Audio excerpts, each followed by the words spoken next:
La boîte 1 elle sera située au-dessus de la cuisine. Là essentiellement on va alimenter tout ce qui est cuisine. Ces périphériques là. Donc ça va de la prise qui est située ici à l'interrupteur qui est ici. Et ça c'est une lampe là Ça c'est une lampe extérieure, ouais. Elle est alimentée par... Elle est alimentée par... là il y a 5 L1. Donc elle est allumée par l'interrupteur 5-I1. Et ainsi de suite, comme là par exemple dans une chambre, là c'est en va-et-vient. C'est 4 V1B, donc V ça veut dire va-et-vient, qui allume la lampe L1 et qui est commandé aussi par 4 V1A. Et tout est repéré sur le plan. Donc le poseur il a ce plan là, il a la boîte et il positionne la boîte en fonction de l'emplacement où ça doit aller. Et là les boîtes là elles sont incrustées dans le plafond au-dessus ou... Au-dessus, ouais, elles sont en comble...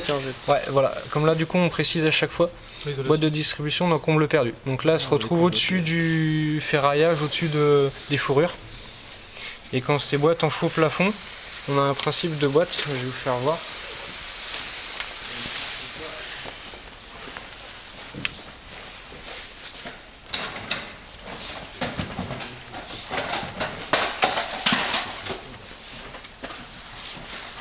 Par rapport à ce que j'ai écrit sur la boîte, il y a un. Là j'ai écrit un. Il y a un boîte. Vous l'avez scotché la boîte. Vous l'avez scotché à la machine là-bas. J'ai fait toutes les gaines parce que j'ai écrit.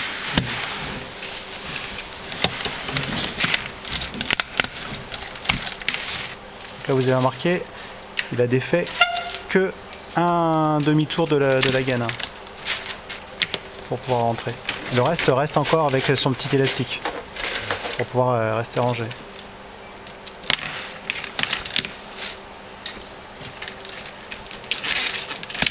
Là la découpe c'est parce que vous avez jugé que le fil n'était pas suffisamment sorti. C'est vu que la gaine est trop petite en fait, la machine n'a pas le temps de mettre tout quoi. Ah d'accord. De mettre la bonne longueur.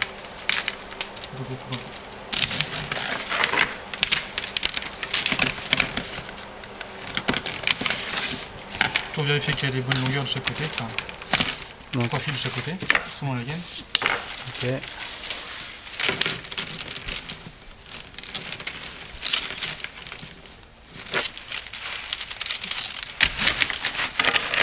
Donc vous prenez une gaine au hasard et après vous vous retrouvez dans quel trou on la met.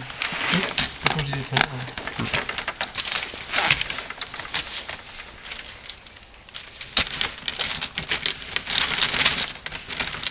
P2.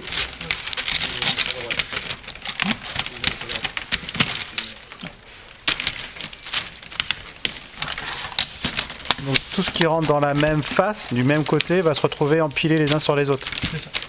Mais comment vous savez que c'est la bonne longueur? Parce que sur la machine c'est pas écrit, c'est pas fait. Là c'est écrit ici sur l'étiquette.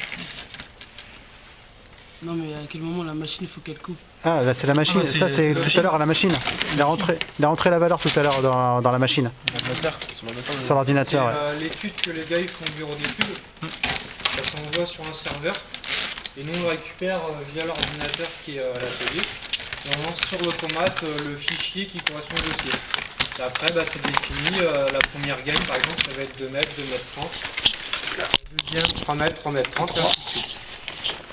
On a l'information. Ouais, qui est sur la gaine, qu'on retrouve sur la gaine. Après ça dépend comment elle est collée. On est ici, 3. Les 3.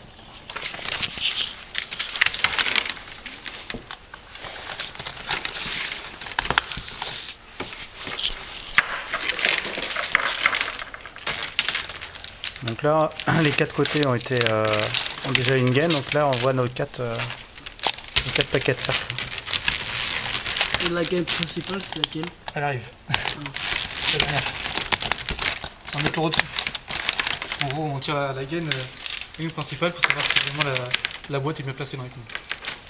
On enroule le sens contraire d'une aiguille d'une montre. La gaine là qu'on va voir tout à l'heure. Donc le poseur déroule le sens d'une aiguille d'une montre. En fait, il positionne la boîte, il va au tableau avec l'alimentation et après il va dans le sens d'une aiguille d'une montre. Le sens des aiguilles d'une montre, c'est pourquoi? C'est pour... C'est plus simple pour éviter de... Pour chaque gaine donc... Voilà, en arrière sur chaque... Sens des aiguilles d'une montre par rapport à ça ou par rapport au fait qu'elles soient enroulées là les gaines?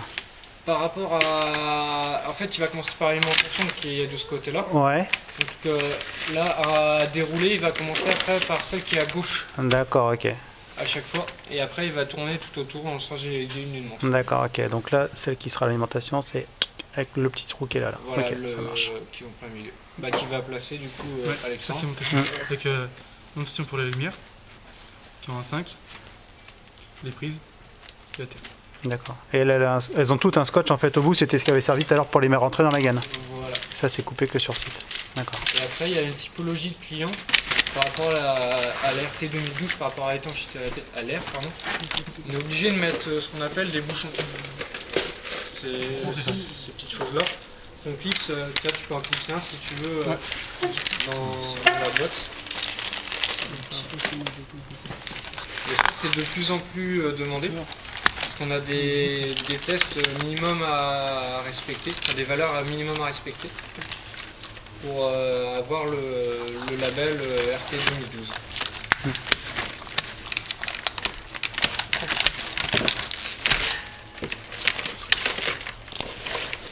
Toutes les gaines sont mises. Merci.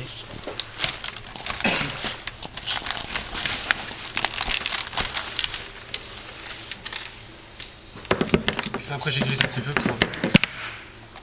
Qu'elle soit vraiment dans le cœur. Ouais, pour qu'il mette trop dans la boîte. Petit coup chez le coiffeur.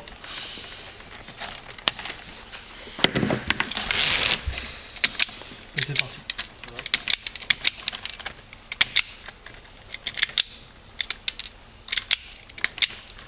Le meilleur que le nôtre, c'est détenteur.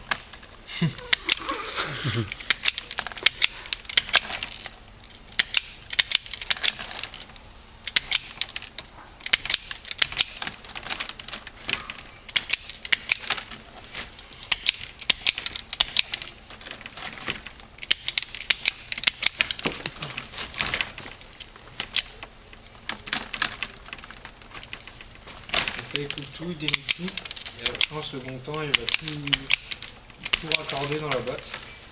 Donc avec les Wabo, je sais pas si vous connaissez. Domino. Bah, on est tous Domino, c'est des Wabo. Ah, ils utilisent aussi des wabos.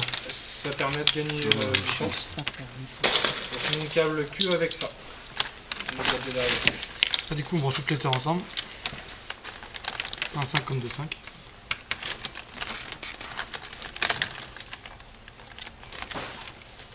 Si vous avez des questions, il ne faut pas hésiter, on est là pour y répondre.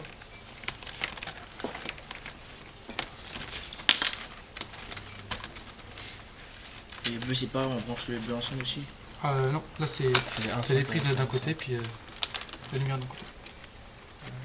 Ouais, ce que disait Mourad. Les 1.5 avec les 1.5, les 2.5 avec les 2.5. Parce que dans chaque boîte, vous avez qu'un seul circuit éclairage. Ça arrive qu'il y ait deux circuits éclairage parfois ou pas? Mais à ce moment-là, c'est rare. On fait Ouais. souvent par contre deux circuits prises Ouais. pour éviter de retirer une autre alimentation D'accord.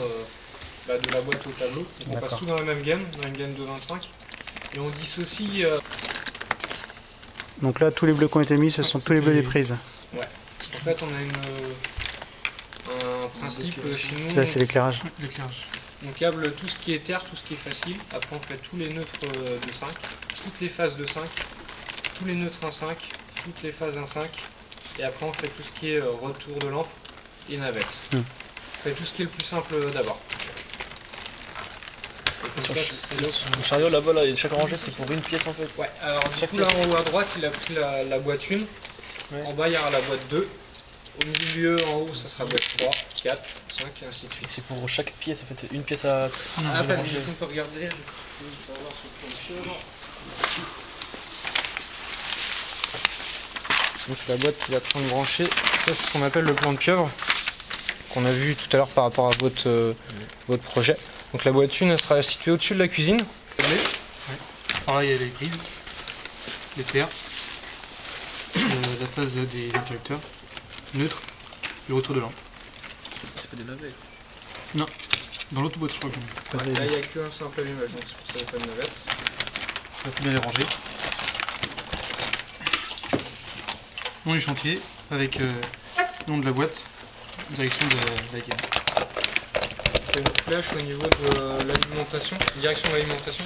Donc quand le causeur il est dans les combes, par exemple, qu'il puisse savoir dans quel sens il doit dérouler sa boîte. Pour simplifier le plus possible. Et là, il n'y a pas besoin de mettre les petits Non. trucs. Parce que c'est qu'une maison en boîte de comble. D'accord. Sinon ça sera précisé sur le plan boîte centrale DCL. D'accord. Donc quand la boîte est DCL, on met les. On laisse Les- le principe là. Non, les embouts. Je parlais des embouts verts, moi, pour l'étanchéité. C'est Ouais. écrit sur le plan de perçage de boîte, attention prévoir bouchon. D'accord. Et c'est en fonction de certains clients. Là du coup on n'en a pas. Du coup, celle-là, tu l'as mis dans ce sens, toi. Sans clé.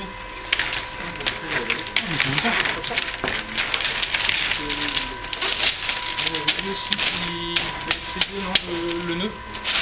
Ouais, ouais, je vais filmer. Ouais, ouais.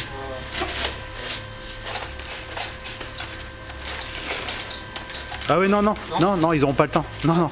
Oui, ah, ils auront pas le temps. On va se contenter de regarder. Ouais. Parce que là on fait un nœud qui paraît assez simple à réaliser. Donc c'est pas très compliqué, il faut avoir on va dire la technique. Si tu veux faire essayer quelqu'un, de prendre le temps de bien. Si vous essayez. Il y en a un qui va essayer de faire le 2 après. Arrête de faire le timide. J'avoue, Chris, il arriverait facile. Hein. Prends le temps, fais bien voir étape par étape. Tu vas vite pour qu'on puisse comprendre. Alors fais voir dès le début je pense. Ouais. Déjà, moi je l'ai vu 3-4 fois, je sais pas comment le faire encore. Faudra que je regarde la vidéo. Simplement. Tout simple. Bien. Tu passes en dessous. Je passe en dessous la corde. Je refais un nœud. Là il fait un nœud plissant. Il va se serrer quand il va tendre la corde. Et il bloque bien. Tac. Et L'autre nœud. Ça. Voilà. Et qui passe autour de l'autre nœud. Et comme ça peut pas se desserrer. Parce que ça, faut imaginer que le poseur prend la boîte complète, va les monter dans les combes. Donc si c'est pas serré, ça va partir dans tous les sens, c'est pas pratique à monter. Donc c'est serré le plus possible. Et même plus c'est serré, moins ça va prendre de place après dans la palette qu'on va expédier chez le client. Repart. Ça marche. Avec toutes les gaines. Gros avec la pâte à lycée pour la cuisine, lingerie, WC, les comptais, les manchons seront avec en gros, vu qu'elle est plus longue, Ouais.